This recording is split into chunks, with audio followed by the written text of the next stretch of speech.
हिंदी में यूपीएससी की तैयारी से संबंधित प्रोग्राम्स को देखने के लिए सब्सक्राइब करें स्टडी IQ IAS हिंदी। नमस्कार, स्टडी IQ IAS हिंदी में आप सभी लोगों का बहुत बहुत स्वागत है। मेरा नाम है विरत दुबे और आज एक इतिहास से संबंधित करंट अफेयर्स पे हम चर्चा करने के लिए उपस्थित हुए हैं। आजकल आप देख रहे हैं कि हिस्ट्री में जैसे 2025 का प्रीलिम्स पेपर अगर आपने देखा होगा तो क्वेश्चंस की संख्या पहले से बढ़ गई है और सबसे मज़ेदार बात यह है कि विगत कुछ वर्षों से भले ही प्रश्नों की संख्या इतिहास में कम आ रही थी प्रीलिम्स में, लेकिन मध्यकालीन भारत, प्राचीन भारत, इसको थोड़ा सा ज़रूर टच किया जा रहा है ठीक ठाक तरीके से। तो इस तरीके के क्वेश्चंस आपके एग्जाम के पॉइंट ऑफ व्यू से इंपॉर्टेंट हो सकते हैं। तो अगर आप देखें तो एक तो आप इसको प्रीलिम्स के नज़रिए से इस पर्टिकुलर टॉपिक को पढ़ें, ठीक है। इस टॉपिक को आप प्रीलिम्स के पॉइंट ऑफ व्यू से पढ़ें, प्रीलिम्स प्रारंभिक परीक्षा के पॉइंट ऑफ व्यू से पढ़ें। तो प्रारंभिक परीक्षा में भी ये कला एवं संस्कृति से जोड़ा जा सकता है। इस पर्टिकुलर टॉपिक को कला एवं संस्कृति से जोड़ सकते हैं। साथ ही साथ आप इसमें पांड्य शासकों का जो इतिहास है, पांड्य जो शासक हैं उनके इतिहास के बारे में जानकारी कवर कर सकते हैं। देखिए, यूपीएससी जब क्वेश्चन पूछता है तो सीधे सीधे खबर से उठा करके चीज़ें नहीं पूछता। खबर में कोई चर्चा में चीज़ें रहीं और सपोज दैट उसे समझ में आया कि ये तो चीज़ें चर्चा में थी, तो उससे संबंधित राजवंश या कोई दूसरे आयाम पूछ लेगा। ऐसा आपको लगेगा कि नहीं, लगेगा ही नहीं कि ये करंट अफेयर्स था, बट करंट अफेयर्स के किसी आयाम से जोड़ करके उसको पूछा जा रहा होगा। तो ये चीज़ आपको देखने को मिलती है। मेंस के पॉइंट ऑफ व्यू से अगर आप देखेंगे, मुख्य परीक्षा के पॉइंट ऑफ व्यू से देखेंगे तो जो लिखित परीक्षा होती है, उस लिखित परीक्षा में सामान्य अध्ययन का जो प्रश्न पत्र आएगा, सामान्य अध्ययन का मतलब हो गया जीएस का जो प्रश्न पत्र आएगा, उसमें पेपर 1, ठीक है, पेपर 1 में आप इसको हिस्ट्री या फिर आर्ट एंड कल्चर के पॉइंट ऑफ व्यू से जोड़ करके आप इसे देख सकते हो। So let's move to the point. What is the actual news and how it is related to the GS paper 1 and prelims questions. So देखिए, इसमें लिखा है कि 800 साल पुराना एक शिव टेम्पल जो है वो लेटर पांडे पीरियड में जो है वो पाया गया है, का मतलब धरती के अंदर से मिला है। और कहाँ पर मिला है? मेलूर के पास में। देखिए, सबसे पहले तो ये साइट जो है वो तमिलनाडु की है, ठीक है। ये जो साइट है ये कहाँ की है बेटे? तमिलनाडु की साइट है और वहाँ पर किसी गांव का नाम है। तो मैं आपको इसमें काफ़ी सारी चीज़ें बताने वाला हूँ, ध्यान से सुनिएगा शुरू से लेकर के अंत तक। मैं आपको अप्रोच बताऊंगा, बेसिकली टॉपिक तो नहीं पढ़ाने वाला यहाँ पर, क्योंकि पांड्य छोटा मोटा वंश नहीं है, काफ़ी बड़ा वंश है। तो मैं आपको एक अप्रोच बताऊंगा कि आपको कैसे पढ़ना होगा और इसकी जो सिग्निफिकेंस है उसको समझेंगे। सबसे पहले तो अब ये ध्यान रखना है कि इसमें केवल और केवल फाउंडेशन जो है वो टेम्पल का बचा हुआ है, यानी कि नींव जो है वो केवल बची हुई है। पूरा का पूरा मंदिर जो है वो यहाँ से नहीं रहा है, डिस्ट्रॉय हो गया है फॉर एनी रीज़न। देखते हैं अभी उसके बारे में। तो एक तो ये बात ये है। अब आपको ये समझना है कि केवल नींव के आधार पर ये कैसे पता चलता है कि एक शिव टेम्पल है, ठीक है। पहली चीज़, इंस्क्रिप्शंस यहाँ पर मिले हैं। Inscriptions on the culvert are significant. इसके ऊपर स्कल्पचर मिले हैं। तो एंशिएंट स्कल्पचर्स आपके लिए इंपॉर्टेंट हो सकते हैं, जिनको हम शिलालेख बोल सकते हैं, अभिलेख बोल सकते हैं, माफ कीजिएगा, अभिलेख बोल सकते हैं। अब ये अभिलेख शिला पर लिखा हुआ है, इसलिए इसको शिलाभिलेख कहा जा सकता है, ठीक है। सबसे बड़ी बात यह है कि इस टेम्पल की एक खूबसूरती आपको देखने को मिलती है कि ये जो टेम्पल था ये फाइनेंशियली इंडिपेंडेंट है, अर्थात ये आर्थिक रूप से स्वतंत्र है, स्वतंत्र मंदिर रहा है। क्या हो सकते हैं इसके मायने, इसके बारे में भी थोड़ा सा हम डिस्कशन करेंगे। And that the name of the village, इसमें जो गांव का नाम है वो भी अंकित किया गया। It means it is a very important inscription which has been found under the ground which shows there was a Shiva temple, और बहुत सारी दूसरी चीजें। तो आप देख सकते हैं विलेज के नाम को भी बताया गया Attur, end of the temple was Thennaveshwaram मंदिर। तो ये नाम क्या है, सारी चीजें क्या है, इन सब के ऊपर एक एक करके आइए हम लोग डिस्कशन को आगे बढ़ाते हैं। लेकिन उससे पहले एक छोटी सी जानकारी आपको दे देना चाहता हूं कि बैच की शुरुआत 11 जून से हो चुकी है। अगर आप हिंदी मीडियम में यूपीएससी आईएएस की प्रिपरेशन करना चाहते हैं, सीएससी की तैयारी करना चाहते हैं, तो भाई प्रतिज्ञा बैच लॉन्च हुआ है। इसमें इवनिंग का बैच है, शाम को ये 6 से 9 क्लास चलती है इसमें, ठीक है। 3 घंटे की क्लास में डेली आपको लाइव क्लासेस तो मिलेंगी ही, साथ ही साथ इसमें आपको आंसर राइटिंग के लिए डेली क्वेश्चन सजेस्ट किए जाएंगे, जो आपकी आंसर राइटिंग टीम है वो इवेल्युएट करेगी और आपको बताएगी कि उसमें कहाँ क्या चीज़ें सही करनी चाहिए। अगर आप इसमें प्लेटिनम, माफ कीजिएगा, अगर आप इसमें डायमंड बैच सेलेक्ट करते हो, ऑप्शंस आएंगे आपके गोल्ड, प्लेटिनम और डायमंड के, तो डायमंड बैच सेलेक्ट करोगे तो इसमें आपको बुक्स वगैरह भी मिलेंगी, और each and everything you will get in this diamond pack. So I suggest to get it only diamond. तो जिसमें आपको क्या एक सुविधा है, फी रिफंड का भी ऑप्शन है, ठीक है, एक सुविधा जो है आपकी फी रिफंड के ऑप्शन वाली भी है। तो प्रतिज्ञा बैच है, ये शाम का बैच है, और ये 2026 को टारगेट कर रहा है, 2026 को टारगेट कर रहा है। अगर आपको 2026 के अलावा 2027 का चाहिए तो आप जो है माफ कीजिएगा, शायद ये वाला 2027 का है, ये लॉन्ग टर्म है, यस, ये लॉन्ग टर्म बैच है, ये 2027 का है, ये 2027 को टारगेट कर रहा है। बेहतरीन तैयारी, इसमें बेसिक्स वगैरह सब कुछ इसमें कराया जाएगा एनसीईआरटी का उठा करके। और ये आपका बैच जो है सेम सुविधाओं के साथ 2026 का है। You just have to use विरद live code to get the maximum discount, और अभी इनरोल कराओगे तो क्या पता आपको और भी मैक्सिमम डिस्काउंट मिल जाए। सो इसके लिए आपको करना क्या है, नीचे डिस्क्रिप्शन में लिंक दिया है, विरद लाइव कोड डाल करके एक बार आप देख लो कि प्रेजेंट टाइम में इतने में मिल रहा है या इससे कम में भी मिल रहा है। आई सजेस्ट कि आपको ये वाला बैच लेना चाहिए जो लॉन्ग टर्म बैच है, जो कि बहुत विधिवत तैयारी आपकी कराएगा 33,999 में आपको, और ये आप प्रीलिम्स निकाल लोगे तो आपको फ्री रिफंड भी हो जाएगी। चलिए let's moving to the subject. 800 साल पुराना है टेम्पल ये, ठीक है। इसका जो पहला पैराग्राफ है ये मैं आपको टेलीग्राम पे दे दूंगा, आप हमारे टेलीग्राम विरद लाइव से जुड़ सकते हैं। विरद लाइव, ये मेरा टेलीग्राम है, ठीक है, यही मेरा कोड भी है, यही इसी नाम से मेरा टेलीग्राम भी है। तो इसका पीडीएफ मैं आपको यहीं पर भेज दूंगा। इसमें पहला पैराग्राफ पढ़िएगा। कह रहे हैं कि 800 ईयर ओल्ड शिव टेम्पल जो है वो उत्तर पांड्य काल, उत्तर पांड्य काल का मतलब ये हुआ, उत्तर काल का मतलब हो गया पांडवंश में, कि जब पांड्यंस का डिक्लाइन हो रहा है धीरे धीरे करके, जब उनका समय समाप्त हो रहा है, तो वो मिला है। और यहां पर गांव का नाम लिखा है उदमपत्ती। अब ये इंपॉर्टेंट है, अभी आप देखेंगे यहां पर उदमपत्ती गांव का नाम लिखा था, और यहां पर आप देख रहे थे कि इन्होंने बताया कि भाई ये तो अत्तूर नाम लिखा हुआ है। So what is the relation between Udampatti and Uttur, ठीक है, अभी हम इसको भी क्लियर कर देंगे। लेकिन ये मिला कहां है, मदुरई डिस्ट्रिक्ट तमिलनाडु में, ठीक है। तालुका वगैरह याद रखने की उतनी ज्यादा जरूरत नहीं है, हालांकि यहाँ पर मेलूर तालिका लिखा हुआ है, ठीक है, मदुरई में मिला है, ये आपको ध्यान रखना है, बट इतना ज्यादा कोई बात नहीं है। अब देखिए यहाँ पर ये जो टेम्पल है, इस टेम्पल के बारे में बहुत सारी जानकारियां, जैसे पहले तो आप फिगर देखिए, ये मंदिर का नींव है, जो यहाँ तक रही होगी जमीन, नीचे खोद करके गड्ढा करके नीचे की ओर आए हैं ये लोग। आप देख रहे होंगे कि ऊपर की जमीन ऊपर है थोड़ा सा।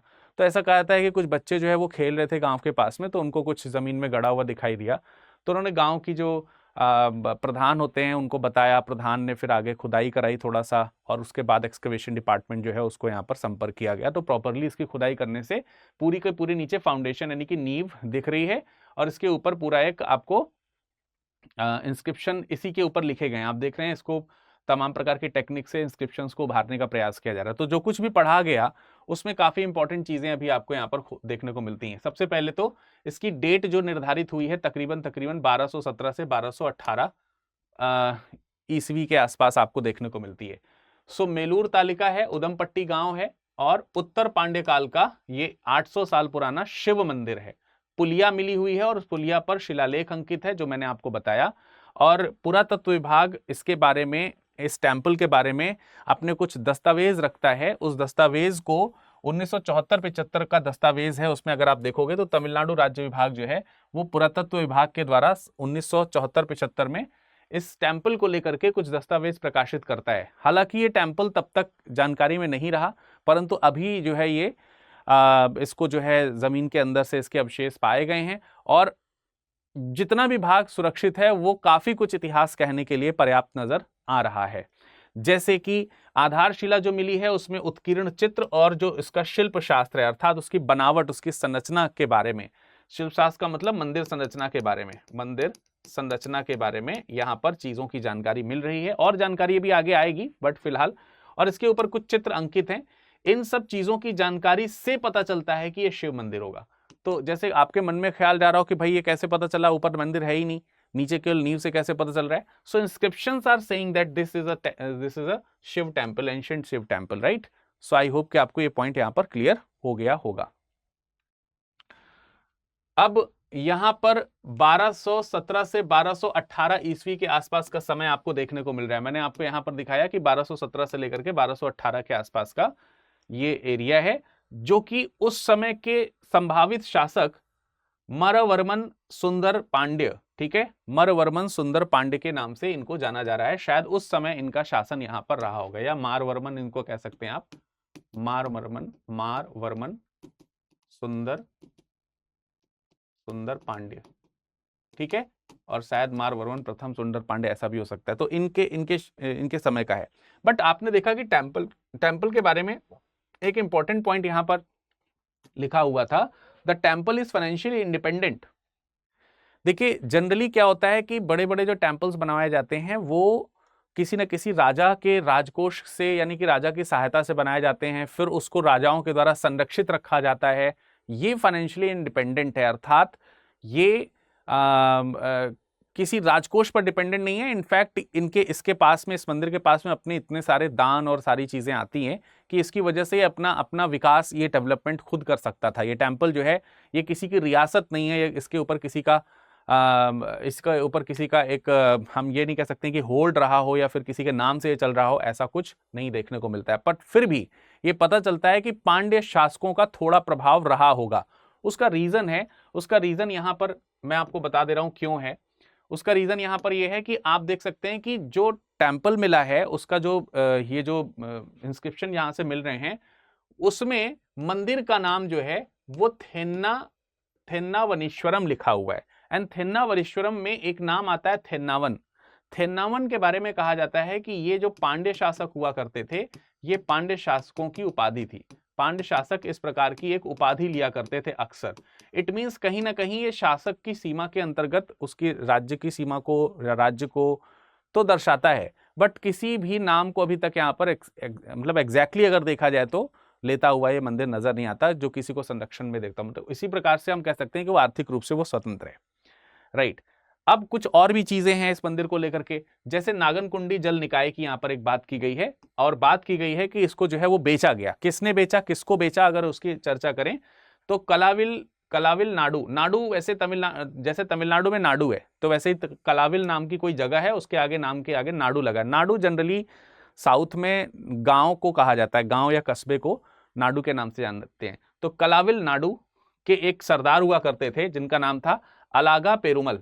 तो अलागा पेरुमल ने नंबी पेरम्बल कुथन को इसको बेचा। नंबी पेरुमल कुथन को कांगेयन के नाम से जाना जाता था, और इसे, तो ये जो बिक्री का विलेख है ना, तो ये इसी प्रकार की बिक्री है कि एक जल निकाय है, उस जल निकाय को बेचा गया।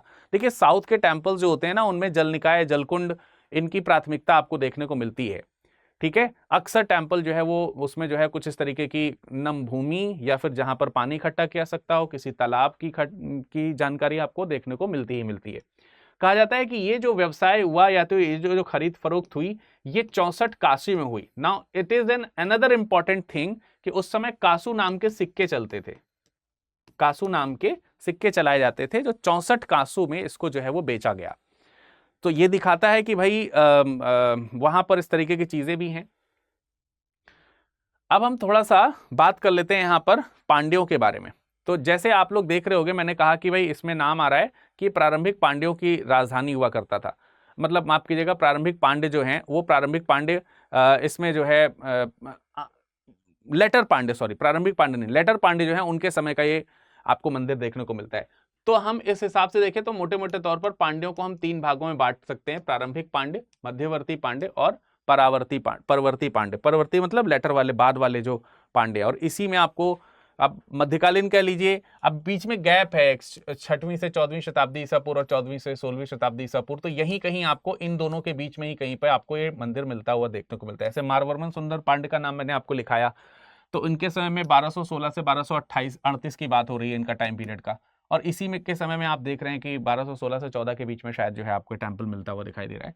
तो वो कहीं यहाँ का आपको देखने को मिलता है, यानी कि प्रारंभिक पांड्यों का नहीं है, मोटे मोटे तौर पर ये प्रारंभिक पांड्यों का नहीं है। बट पांड्याज को अगर आप देखेंगे तो ये दक्षिण भारत की, देखिए 2 चीजें हैं, ये तो आपका उत्तर भारत कहलाता है, ये उत्तर भारत है, ये मध्य भारत है, ये आपका इसको बोलते हैं आप ये आपका दक्षिण हो गया, ये दक्षिण हो गया। और ये वाला जो पोर्शन है जिसमें आपका पठारी इलाका ज्यादा आता है, मतलब जिसमें ज्यादा तक पठारी इलाका आपको देखने को मिलता है, तो ये दक्कन कहलाता है। तो दक्कन के नीचे का हिस्सा जो है आपका दक्षिण का है। तो बेसिकली पांड्य जो हैं उनका विस्तार आपको दक्षिण भारत में देखने को मिल रहा है। संगम राजवंश के शासकों में आप इनको गिन सकते हैं, और संगम वंश में सबसे ज्यादा अगर हम देखें तो सबसे ज्यादा उन्नत जो राजवंश रहा है वो संगम राजवंश के समय में, संगम वंश के समय में ही रहा है। इनफैक्ट संगम जो है वो बेसिकली क्या है, वो तमिल जो कवि हैं, विचारक हैं, उन सब लोगों की संगोष्ठी है, और उसको ऑर्गेनाइज कराने का काम भी पांड्य शासकों ने ही अपने समय में करवाया था, जिससे जिनमें जो है पांड्यों के साथ साथ चोल चेर वंश के जो शासक हैं उनके राज्य भी आपको, उनके साम्राज्य विस्तार भी आपको देखने को मिल जाते हैं। इनके कलभरों के साथ जब युद्ध होता है, जब उनके साथ जब झगड़े होते हैं, तो फिर इनका पतन आपको देखने को मिलता है। तो एक काफी बड़ा साम्राज्य है, श्रीलंका के उत्तरी हिस्से तक भी आप देख सकते हैं। थोड़ा सा इन्होंने पूर्वोत्तर राज्यों में भी अपने राज्य विस्तार तो नहीं है, लेकिन व्यापारिक संबंध आपको देखने को मिलेगा। टिपिकली भारत के दक्षिणी हिस्से में आपको ज्यादा मिलेगा। कैपिटल की बात करें तो शुरुआत में इसकी राजधानी हुआ करती थी कोरकाई, शुरुआती राजधानी हुआ करती थी बेटे कोरकाई, लेकिन बाद में इसकी राजधानी चेंज होकर के मदुरई हो गई। ठीक है, तो अभी आपको मदुरई यहां पर देखने को मिल रहा है। कोरकाई इसमें लिखा नहीं है, लेकिन कोरकाई इसकी प्रारंभिक राजधानी थी। और कोरकाई जो प्रारंभिक राजधानी थी, एक बंदरगाह हुआ करता था। बंदरगाह के लिए इसको बहुत अच्छी तरीके से जाना जाता है, और कुछ विशेष चीजों का यहाँ पर व्यापार होता था बंदरगाह में। अभी अगर देखेंगे तो मोतियों का व्यापार यहाँ से बहुत होता था पूर्वी देशों के साथ में, दक्षिणी पूर्वी एशियाई, इनके हिसाब से तो पूर्वी देश हो जाएंगे। अगर यहाँ से आप जाते हो पूरब की तरफ तो इनके लिए तो पूर्वी हो जाएंगे। भारत के हिसाब से देखोगे तो दक्षिणी पूर्वी देश, एशियाई देश होंगे वो, और मैप के हिसाब से भी। ठीक है, तो इनकी जो राजधानी है शुरुआत में कोरकई थी। ये मोतियों और इन सब चीजों के व्यापार के लिए बहुत ज्यादा जानी जाती थी। बाद में अगर आप देखेंगे तो इनकी कैपिटल क्या होगी बेटे, बाद में इनकी कैपिटल मदुरई रही, शुरुआत में कोरकई है। अब इस पर्टिकुलर राज्य के बारे में एंशिएंट टेक्स्ट अगर आप खोजने जाएंगे तो ये आपको इनके बारे में आपको मेगास्थनीज के द्वारा वर्णन करते हुए देखने को मिलेगा। इनफैक्ट मेगास्थनीज ने भी यही बात लिखा है कि यार ये लोग बहुत अच्छी तरीके से मोतियों का व्यापार जो है वो करते थे। तो रोमन साम्राज्य के साथ इनके व्यापारिक संबंध भी आपको देखने को मिल जाएंगे। ऑब्वियसली संपदा के तौर पर बहुत ही प्रॉस्पिरियस कंट्री रही है ये, बहुत ही आर्थिक रूप से संपन्न और प्राकृतिक रूप से संपन्न। तटीय प्रदेश भी है, स्थल प्रदेश भी आपको मिल रहा है, पठारी भाग भी देखने को मिल रहा है, द्वीपीय देशों के साथ इनके संबंध भी है। तो हर तरीके की चीज अपॉर्चुनिटी के तौर पर इनके पास मौजूद है। और प्रीसियस स्टोन्स और पर्ल्स जो हैं, मोती वगैरह जो हैं, इनके ट्रेड ये बहुत ज्यादा करते थे। रोमन साम्राज्य के साथ इनके बहुत अच्छे संबंध आपको देखने को मिलते हैं। डिस्कशन करेंगे इसके ऊपर, व्यापारिक संबंध जो है उनके कैसे थे उसके ऊपर भी हम डिस्कशन करेंगे। ज्यादातर इनकी प्रॉस्पेरिटी का जो एक प्रमुख रीजन जो है वो व्यापार है, और व्यापार हर जगह, मतलब चौतरफा व्यापार आपको इनको व्यापार के दिशा में आपको देखने को मिलेगा। और दूर तक, सुदूर एरिया तक, ऐसा नहीं कि बस आसपास के इलाकों में, सुदूर एरिया में मैंने आपको बोला रोमन साम्राज्य तक इनका व्यापार जा रहा है। लाल सागर के माध्यम से लोग व्यापार इत्यादि किया करते थे। मसाले, हाथी दांत और वस्त्र जो है सबसे ज्यादा इंपॉर्टेंट इनके व्यापार में देखा जाता है कि सबसे महत्वपूर्ण जो टर्म्स हैं, जो चीजें हैं जो जिनका ये व्यापार करते हैं, उसमें ये हाथी दांत और ये सब चीजें मौजूद हैं। ठीक है, इसके अलावा ये पांड्य शासक जो हैं वो तमिल कल्चर को प्रिजर्व करने वाले लोगों में से जाने जाते हैं। दैट इज वाई इन लोगों ने संगम करवाए, और उस संगम के दौरान कई सारे लिटरेचर्स लिखे गए जिनको संगम लिटरेचर्स कहते हैं। आप लोगों ने जरूर उनके नाम सुने होंगे। कला एवं संस्कृत का बहुत अच्छा इंपॉर्टेंट वहां पर आपको सोर्स देखने को मिलता है। ठीक है, देख सकते हैं कला, संस्कृति और साहित्य के प्रबल संरक्षक थे। साथ ही साथ रिलीजियसली अगर हम देखें तो पांड्यास जो हैं वो हिंदू कल्चर्स के दिखाई देंगे, वैदिक परंपरा को मानते हुए दिखाई देंगे। ब्राह्मणों का इनके साम्राज्य में अच्छा एक सम्मानित स्थान हुआ करता था, तो ब्राह्मणियन कल्चर जो है वो काफी अच्छा इनके समय में रहा है। और अगर हम सुपेरियरिटी की बात करें तो सबसे ज्यादा ये संगम युग के दौरान रहे हैं, सबसे चरम पर इनका विस्तार रहा है, तो ये आपको देखने को मिलेगा। व्यापारिक संबंध के ऊपर हम बात करें तो व्यापारिक संबंध में सबसे महत्वपूर्ण व्यापारिक संबंध दो जगह पर आपको देखने को मिलेंगे। तो एक तो इधर जो आपके जावा सुमात्रा वाला जो इंडोनेशियाई रीजन है, मिसाला द्वीप जिसको कहते हैं, वहां पर, और दूसरा रोमन साम्राज्य में, प्राचीन महान रोमन साम्राज्य जो था उनके साथ इनके संबंध थे। इनफैक्ट इस प्रकार के सोर्सेज हमको देखने को मिलते हैं कि जो पांड्य शासक हैं, पांड्य शासकों के द्वारा रेगुलरली रोमन सम्राट ऑगस्टस के दरबार में राजदूत जो है वो भेजे जाते थे। तो पांड्यों ने अपने राजदूत जो है वो रोमन साम्राज्य के राजा ऑगस्टस के यहाँ पे भेजे थे, ये भी हमको देखने को मिलता है। ठीक है, चलिए इसके अलावा हम कुछ बात कर लेते हैं प्राकृतिक संसाधन और व्यापारिक वस्तुओं की। तो जैसा कि मैंने बताया कि मसाले और इन सब चीजों के ऊपर इनका अच्छा खासा व्यापार रहता था, बहुत अच्छा तरीके का पकड़ रहता था। तो हम मसाले को लेकर के थोड़ी सी चर्चा कर लेते हैं। मसालों का व्यापार देखिए, दक्षिण भारत का ये जो इलाका है ये मसालों के लिए ही जाना जाता है। इसमें दालचीनी इंपॉर्टेंट है, दालचीनी इंपॉर्टेंट है, तब के समय में भी दालचीनी बहुत इंपॉर्टेंट थी, इनके समय में भी दालचीनी वगैरह जो है काफी ज्यादा इंपॉर्टेंट है। इसके अलावा काली मिर्च है, काली मिर्च है, अदरक है, इन सब चीजों का ये लोग व्यापार करते थे। इलायची है, इलायची है वगैरह है, इन सब चीजों का अच्छा खासा यहाँ पर व्यापार वगैरह हुआ करता था। इसके अलावा हाथी दांत के व्यापार बहुत होते थे। हाथी दांत बेसिकली इस्तेमाल किया जाता है इस पर नक्काशी के लिए, नक्काशी के लिए, और जो आभूषण वगैरह हैं वो आभूषण वगैरह बनाए जाते थे। तो हाथी दांत का व्यापार अक्सर आपको पूर्वी देशों के साथ देखने को मिलेगा। इनके समकक्ष जो सामने पूर्वी देश हैं उनके साथ आपको इस तरीके के व्यापार देखने को मिलेंगे। कई प्रकार की सजावटी वस्तुएं इससे बनाई जाती थी, सजावटी जो वस्तुएं हैं वो भी इससे बनाई जाती थी। ठीक है, तो आपको ये देखने को मिलेगा सजावटी वस्तुएं, मतलब क्योंकि उस समय भी जैसे आज के समय में भी जब आप देखते हैं कि थोड़े से आप अपर मिडिल क्लास में या एलीट क्लास में चले जाते हैं और बड़ी फैमिली में चले जाते हैं, अपर क्लास में चले जाते हैं, तो आप घर में सजावट के लिए बहुत सारी चीज़ों का इस्तेमाल करते हैं। तो ये विलासिता को कहीं ना कहीं रिप्रेजेंट करता है। तो ये यहाँ पर ये समझ में आता है कि प्रॉस्पेरिटी इतनी ज़्यादा है कि लोग विलासी भी हैं। विलासिता कब आएगी? जब आपके पास में रोटी कपड़ा मकान जैसे बेसिक नीड्स जो हैं उनकी बुनियाद जो है वो पूरी है, पूरी तरीके से आप जानते हैं, तो वो चीज़ रहेगी। हाथी दांत का व्यापार अगर आप देखोगे तो पश्चिम की तरफ अगर आप देखोगे तो भूमध्य सागर से लेकर के पूरब की ओर पूर्वी देश जो हैं उन सब तक आप इसका व्यापार फैलाते हो। अच्छा खासा व्यापार आपका इसका रहता है, इसमें कोई दो राय नहीं है।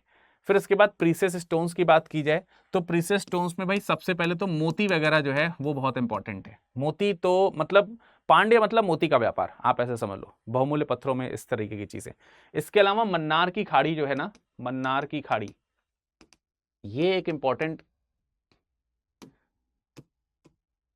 ठीक है एक मिनट, मन्नार की जो खाड़ी है, मन्नार की खाड़ी से ये प्रचुर मात्रा में ये मोती वगैरह प्राप्त किया करते थे, और फिर इसका व्यापार पश्चिमी देशों में और पूर्वी देशों में भी इनको करने को मिलता था। दूसरा, जैसे मैं आपसे कहूं कि जो सबसे दो इंपॉर्टेंट चीजें हैं जो पांड्यों के व्यापार के लिए जानी जाती हैं, उसमें सबसे इंपॉर्टेंट तो हो गया मोती, इसमें कोई दो राय नहीं है, which is comes under the precious stones category, या फिर आप इसको किसी दूसरे ऑर्नामेंट कैटेगरी में डाल सकते हो। बट अगर हम क्लॉथिंग के पॉइंट ऑफ व्यू से दूसरे व्यापार की अगर हम बात करें तो क्लॉथिंग होगा। कपड़े के लिए शानदार तरीके से ये राज्य जाना जाता है, वस्त्र उद्योग के लिए ये बहुत बहुत फेमस रहा है। खास तौर से एक मलमल का कपड़ा, और उससे भी ज्यादा इंपॉर्टेंट रेशम। तो रेशम और मलमल का व्यापार यहाँ पे जबरदस्त तरीके से होता है। इनफैक्ट ये रेशम वगैरह को चीन से मंगाते भी हैं और फिर दूसरी जगहों पर ट्रांसपोर्ट भी करते हैं। तो अच्छी किस्म का अगर देखें तो मलमल वगैरह का, रेशम वगैरह का कपड़ा मिलेगा। सूती वस्त्र भी है, ऐसा नहीं कि सूती नहीं है, सूती वस्त्र भी आपको यहाँ पर देखने को मिलेगा। सूती वस्त्र जो है वो भी आपको यहाँ पर देखने को मिल सकता है, और बेहद शानदार बुनाई आपको यहाँ पर देखने को मिलेगी। पूर्वी और पश्चिमी एशिया के देशों में ये बहुत ज्यादा फेमस हुआ करते थे। रोमन साम्राज्य जिनके यहाँ से बहुत ज्यादा वस्त्रों की मांग करते थे, इनके बने हुए जो वस्त्र हैं उसकी बहुत मांग करते थे, इसी के कारण इनका व्यापार नेटवर्क बहुत ज्यादा फेमस हो जाता है। पांड्याज और जिन चीजों के लिए जाने जाते हैं वो कल्चर है, संस्कृति है, साहित्य है, टेम्पल्स कल्चर है, इसके अलावा रिलीजियस वे में तो जाने ही जाते हैं। मतलब क्या वो चीज़ है जो एक प्रॉस्पेरस स्टेट में नहीं होनी चाहिए वो ना हो इनके पास, each and everything they have. तो पश्चिम की ओर इनका व्यापार एक सुदृढ़ व्यापार के तौर पर हमको देखने को मिलता है। जब वेस्ट की ओर व्यापार अगर हम देखेंगे, मतलब इसका पश्चिम की ओर अगर आप व्यापार देखने चलोगे तो ये मिस्र वगैरह में, मिस्र जिसको आप इजिप्ट कहते हो, यहां पर इनका व्यापार आपको देखने को मिलेगा। अरब कंट्रीज से, रोमन साम्राज्य से तो इनका व्यापार मैंने आपको इतनी बार बता दिया, इन सब के साथ में अक्सर व्यापार इनके रहते थे। बेरेनिके या फिर अलेक्जेंड्रिया, इन सब जगहों से भी इनके व्यापार रहते थे। ये मिस्र के प्रमुख बंदरगाह हैं इंपॉर्टेंट, तो हमको मिस्र से इनके इंपॉर्टेंट जो है वो ट्रेड की एक बात मिलती है देखने को। और अधिकतर इन सब देशों से व्यापार करने के लिए, जैसे रोमन इत्यादि देशों में साम्राज्य करने के लिए लाल सागर को एज अ गेट इस्तेमाल करते थे, यहां से एंट्री करके आगे की ओर बढ़ रहे होते थे रोमन साम्राज्य में भेजने के लिए। ठीक है, और इन सब चीजों के बारे में आपको कई जगहों से जानकारी मिल सकती है। जैसे एक रोमन इतिहासकार हैं प्लिनी द एल्डर, इनके लेख हैं, इनके द्वारा मिलेगी। आप लोगों ने एक लेख पढ़ा होगा या सुना होगा पेरिप्लस ऑफ द एरिथ्रियन सी। तो पेरिप्लस ऑफ द एरिथ्रियन सी में भी यहाँ पर दक्षिण भारत के जो भौगोलिक सीमाएं हैं उसको दर्शाया गया है। ऑब्वियसली ट्रेड को रिप्रेजेंट करता है कहीं ना कहीं ये, तो वो अच्छी तरीके से आपको देखने को मिलता है। कहते हैं कि रोमन साम्राज्य में जो विलासी वस्तुएं हैं उसकी मांग बहुत रहती थी, तो ये उसको पूरा करते थे। और कई बार रोमन कल्चर से भी इनके यहाँ चीजें आती थी जो इनके यहाँ की विलासता की डिमांड्स को ये पूरा करते थे। ठीक है, तो ये दोनों तरफ से। पूरब की ओर व्यापार की अगर हम बात करें तो पूर्वी व्यापार में जो हमने आपको बताया, इधर वाला जो पूरा एक पोर्शन है जिसको मलाया द्वीप कहा जाता है, मलाया द्वीप। ठीक है, ध्यान रखें इस तरीके के नाम ही आपके एग्जाम में आते हैं।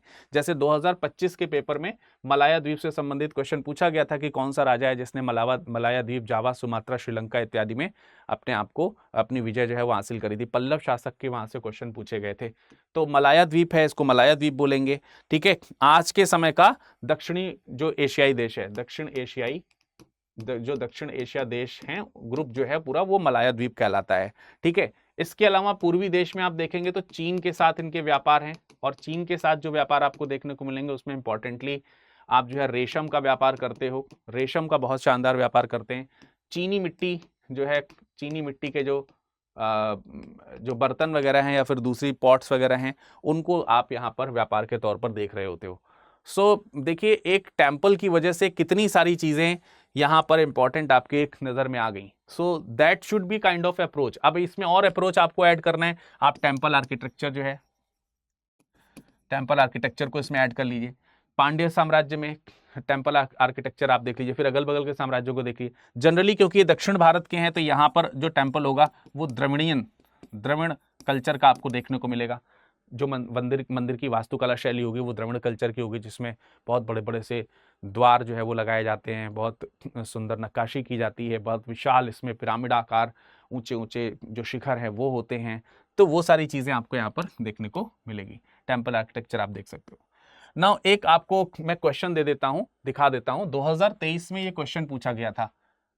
एक मिनट रुकिए, ये 2023 का क्वेश्चन है, आप देख सकते हैं। 2023 का ये क्वेश्चन है, हिंदी और इंग्लिश दोनों में लगा हुआ है। कह रहा प्राचीन दक्षिण भारत के संदर्भ में कोरकई, पुम्पुहार और मुरीची किस रूप में सुविख्यात थे? With the reference of ancient South India, Korkai, Poompuhar and Murichi were well known as. इनको किस रूप में जाना जाता था? तो देखिए मैंने अभी आपको कोरकई के बारे में बताया, तो ये ऐसे ही क्वेश्चन आएंगे। एग्जैक्टली आपको टेम्पल नहीं पूछ लेगा कि यार वो मंदिर कहाँ खोजा गया, ठीक है, उसकी नींव में क्या क्या चीजें मिली, इससे क्वेश्चन नहीं बनेगा। क्वेश्चन ऐसे बनेंगे जैसे यहाँ पर बने, इस तरीके से ही क्वेश्चन बनते हैं।